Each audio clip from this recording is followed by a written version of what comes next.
तजम सागरोधी रितम। सारे दुखों का मुख्य कारण अज्ञान ही है।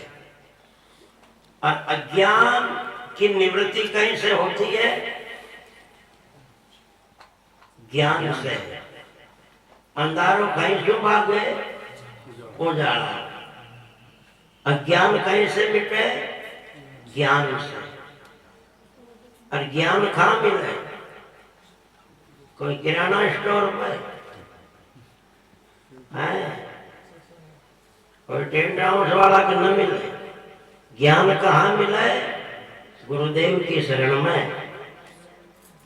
महापुरुषों ने कहा ना, गुरु बिनु ज्ञान नहीं, गुरु बिनु ध्यान नहीं, गुरु बिनु आत्मा विचार में रहते हुए, गुरु बिनु प्रेम नहीं, गुरु बिनु नेम नहीं, गुरु बिनु शील और संतोष न गए तो है।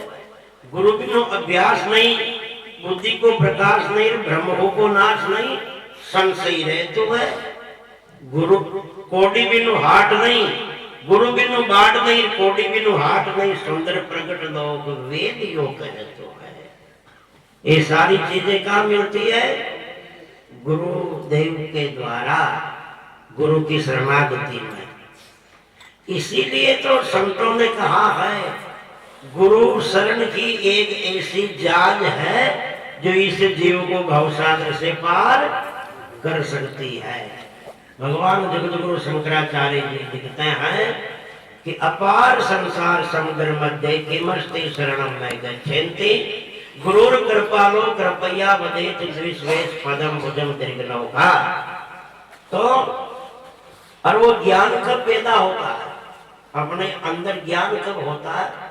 जब अपने हृदय में संतों के प्रति, गुरुदेव के प्रति, परमात्मा के प्रति, शास्त्रों के प्रति श्रद्धा होती है, तब है, तब ज्ञान होता है। श्रद्धा वान लभते ज्ञानम, भगवान कृष्ण महाराज कहते हैं।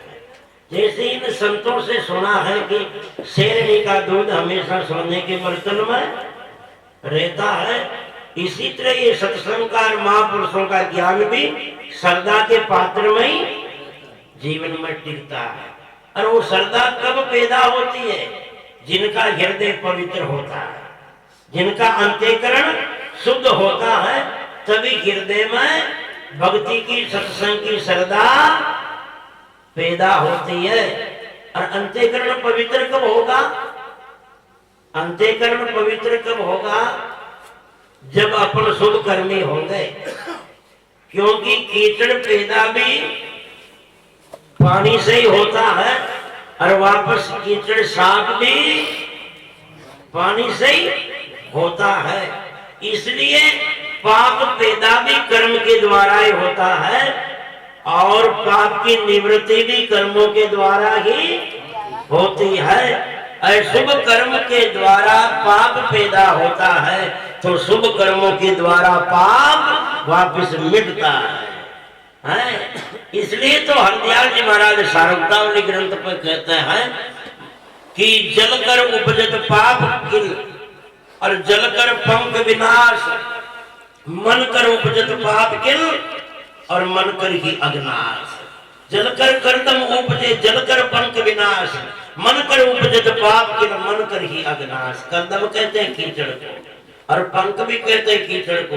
कीचड़ पैदा भी जल से हुआ तो साफ भी जल से हुआ। इसलिए अंतःकरण गंदा भी कर्म के द्वारा ही होता है और अंतःकरण साफ भी कर्मों के द्वारा ही होता है। और कर्म उसे कहते हैं जिसे करना पड़े। कर्म की परिभाषा क्या है?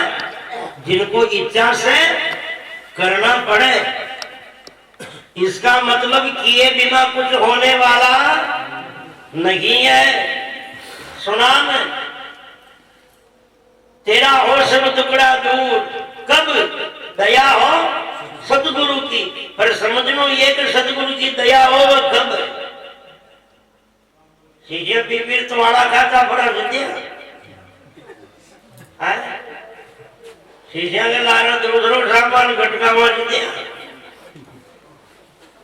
या कोई दुर्व्यसनी की कुकर्मी चौड़ा अन्यायड़ा लूचा लफंगा कुकर्मी शराबी कबाबी बना जद्या खद्या हो गुरु कृपा शुभ कर्मी बना आपा जद्या हो तो आप शुभ कर्मी बना जद गुरु कृपा होगी आप शुभ कर्मी न बनना तो गुरु कृपा भी न हो एको मतलब किया बना कुछ होबा वालो नहीं है बिना मेहनत के कुछ मिलवा वालो नहीं है कुछ करो और कुछ पाओ यही कृपा है फोकट में न मिल वालो कोई सामान दुनिया में कशिया एक आदमी विदेश में घूमवा गयो जब विदेश में घूमवा गयो सुबह को टाइम से उन्हें सोची रहे भोजन कर लिया होटल में चादर खानो खा लिया अब आगे मार्केट में गयो दो बोर्ड लाग दिया होटल का आगे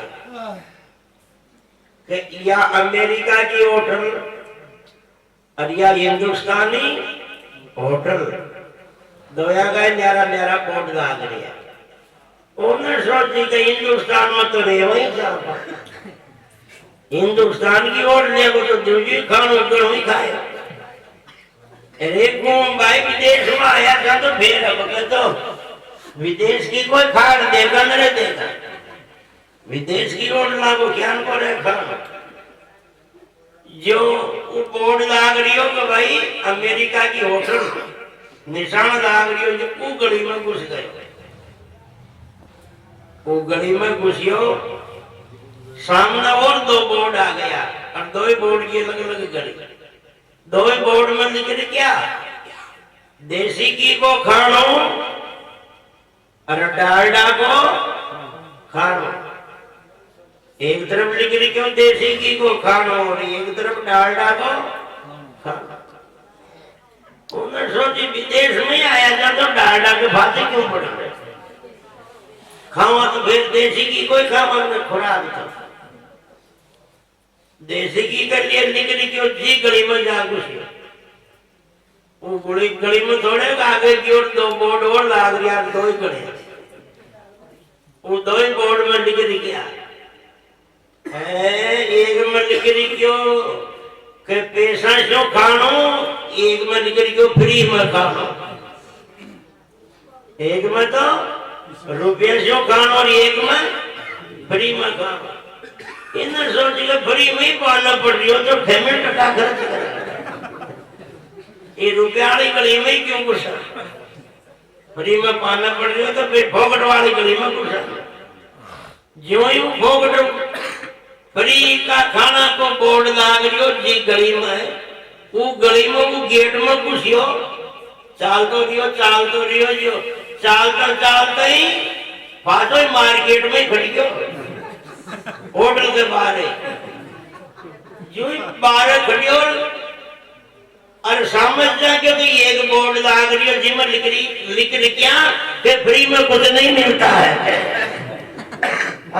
समझा बोर्ड में लिख रही क्या कि फोकट में कुछ नहीं मिलता है केवल ये गले में पटल कोई मिलता है फ्री में ये गली में ओसियों कुछो ये गली में ओसियों कुछो ये फ्री में फोकट में गलियां में बागिया भरवा के लावा कुछ नहीं मिलता है ये सारी गलियां ही है माता जी के बागोर भैरू जी के बागोर भोमिया जी के बागोर ऊता कोता के बागोर जब तक शुभ कर्मी नहीं बनोगे जब तक कोई की कृपा बरसने वाली नहीं है और ये ज्यादा बागिया कौन पड़े फोकट को शुभ चापा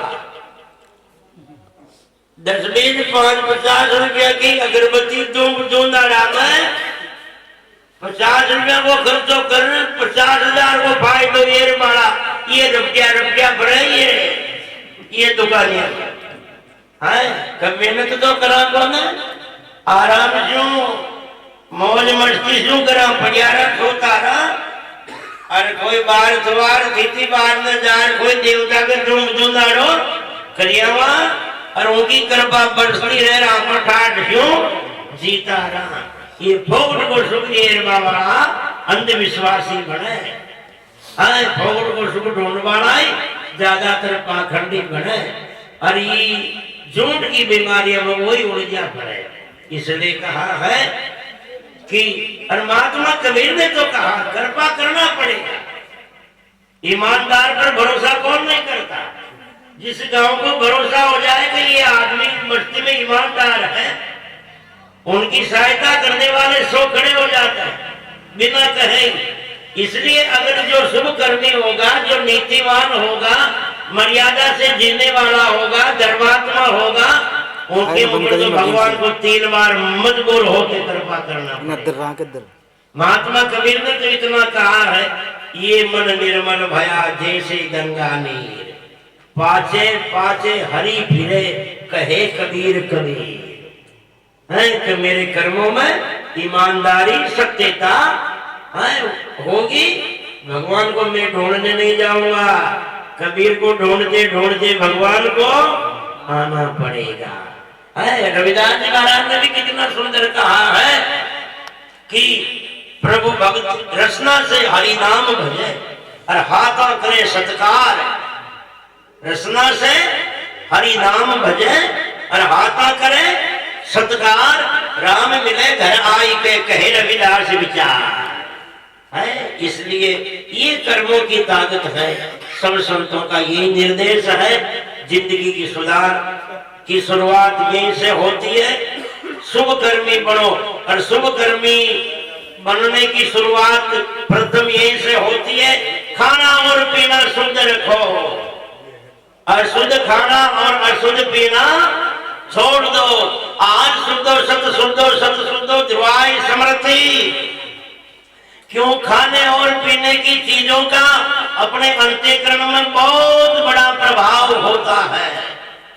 खाने और पीने की चीज का अपने अंतःकरण में बहुत बड़ा प्रभाव होता है। प्रत्यक्ष में देख लो, बदली पीपेल का कोई का जो गाड़ो उड़ाता हो और वही कोई का न बेदर 2 शीशी भी पाना पड़ जाए ना, 2 शीशी न गटकार ऐसे फर्ज जाना कोई मोदी का वो कंपनी नाचता हो जाए। बोलो शीशी को असर पड़ेगा ना पड़े। और वह शीशी उतरती पादो सिमट वो का तुम आ गया है। बोलो वो कर्नाटो गई को है, शीशी को है ना। है? एक बार भीष्म पितामह है, 5 पांडव बैठे थे, द्रौपदी बैठी थी, धर्म का उपदेश कर रहे थे। भीष्म पितामह के मुख से एक शब्द निकला कि किसी अबला की, किसी औरत की कहीं पे इज्जत जा रही हो, इंसान का धर्म है चाहे प्राण की क्यों नहीं चला जाए, मगर हो जहां तक उनकी रक्षा, बातें करो, हो जहां तक उनकी रक्षा करना चाहिए। ये शब्द जो ही द्रौपदी ने सुना, सभा में द्रौपदी खड़ी हो जाती है। द्रौपदी ने भीष्म पितामह से कहा, गुरुदेव ये बात मेरे समझ में नहीं आ रही है। क्यों? जिस रोज वो दुशासन सभा में मेरी इज्जत बिगाड़ रहा था, आप भी तो उसी सभा के बीच में बैठे थे। इमरजेंसी और सब में आप बुजुर्ग थे, सब में वरिष्ठ थे, बड़े थे। ये जो शब्द आज कह रहे हो आप, यही बात अगर उस वक्त में कह देते, हो सकता वो दुष्ट मेरी इज्जत बिगाड़ने से रुक सकता था। आपकी बात को मान भीष्म पितामह ने कितना सुंदर जवाब दिया द्रौपदी को। भीष्म पितामह ने कहा, बेटी जिस रोज मैं उन सभा में बैठा था, उस रोज मैंने भोजन उस दुशासन का ही किया था। दूसरी की उस रोज मैंने भोजन उस दुशासन का किया था। एक और दुशासन का तो धन और अन्न दोनों ही बेईमानी का था, अनीति का था। अनीति का खाना खाया, अनीति की खुराक के खाने से मेरे शरीर में जो अंश बना, खून बना, उनका प्रभाव मेरे मन पे अंतःकरण में पड़ा। इसलिए मुझे ये नीति की बात कहना उस वक्त में याद आया ही नहीं। आज मैं बाणों की सेज में सो रहा हूँ, ये बाण मेरे शरीर में चुभ चुभ करते उस दुष्ट का अन्न खाया जिसका खून बना, ये बाण चुभ के सारा खून निकल गया, अनीति का अंश खत्म हो गया। अब मेरा अंतःकरण पवित्र है, इसलिए आज मुझे ये धर्म की बात उपजी है। है। ये खाने और पीने की चीज का बहुत बड़ा प्रभाव है। तो ये तो मुख की खुराक है। इसके अलावा 5 ज्ञानेंद्रियों की अलग खुराक है। अच्छा सुनो, बुरा सुनोगे तो बुरा प्रभाव पड़ेगा। कान की खुराक का भी बहुत बड़ा असर पड़ता है? कोई की बढ़ाई करिए जाओ, शब्द काश हो जाओ कान में से, वो राजी हो तो रहे, अरे एकदम गाली निकाल दे तो जान अड़ती को तार रेडियो से। कान की खुराक को बड़ा प्रभाव है। आग की खुराक, अच्छा देखो, पवित्र चित्र को देखने से हृदय में उत्तम चरित्र की प्रेरणा पैदा होती है। आप संत की तस्वीर देखोगे तो हरिओम याद आएगा। कोई भक्त की, महापुरुष की तस्वीर देखोगे तो राम राम भगवान याद आएगा। कोई येवटर की फोटो देखोगे तो कहीं याद आए कथा भागवत। येवटर की फोटो देखा तो फिर फिल्म ही याद आए। भली दुश्मन तो आप जोधपुर रहते हो, पर अगर आपने दुश्मन की फोटो देख दिया तो अपनी भतीजा गड़ करेगा। हृदय में एकदम ईर्ष्या पैदा हुआ, द्वेष का पैदा हुआ। अब दुश्मन तो कहना नींद आ रही है, कहना सो रही है, तो जानता है, मगर उनकी तस्वीर में, चित्र में इतना प्रभाव है कि हृदय में द्वेष का भर देता है। तो फिर दुश्मन की तस्वीर से, दुश्मन के फोटो से भी संतों की, भगवान की फोटो कमजोर होती है क्या? वो अपने हृदय में भक्ति की भावना पैदा कैसे नहीं कर सकती है? इसलिए ये आंखों का भोजन है।